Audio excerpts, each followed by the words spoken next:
Hello everyone, welcome back to our channel. We are back again with a new video, Python program to find Fibonacci numbers using recursion. So firstly, let us understand what are Fibonacci numbers. A Fibonacci number is a part of a sequence where each number is the sum of the two preceding ones, starting from 0 and 1. This sequence is known as Fibonacci sequence. For example, if the first number is 0 and the second number is 1, the sum of 0 and 1 is 1. So the third number will be 1 and so on. Now let us understand this program. In the first line, this defines a function Fibonacci that takes one argument n which represents the position in the Fibonacci sequence. Now in the next line, the base case for recursion, if n is equals to 0, it returns 0. And if n is 1, it returns 1, the second Fibonacci number. These cases stop the recursion.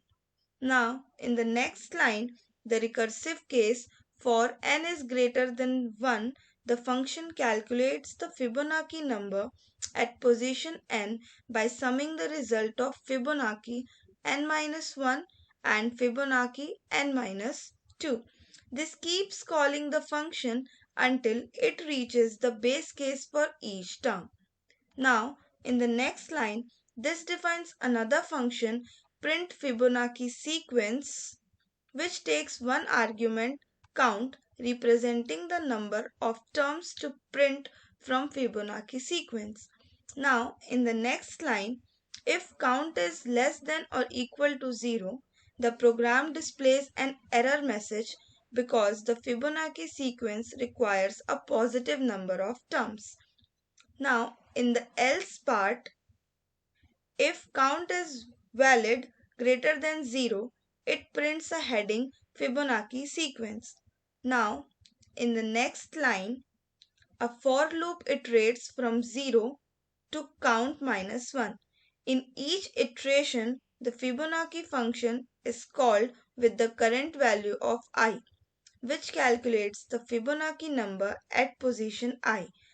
Here, end is equals to ensures all numbers are printed on the same line separated by spaces. Now, in the next line, this prompts the user to input the number from terms they want to display from the Fibonacci sequence. Convert the input to an integer using int. Now, in the next line, the last line calls the print Fibonacci sequence function with the user provided number of terms num as the argument. So let us check this program. Now here we have to enter the number of terms till where we need to have the Fibonacci sequence. As I am entering 7, we'll get the Fibonacci sequence till 7. 0, 1, 1, 2, 3, 5, 8. Let us understand this as 0 plus 1 is 1. 1 plus 1 is 2, 2 plus 1 is 3, 3 plus 2 is 5 and 5 plus 3 is 8. So, thanks for watching this video.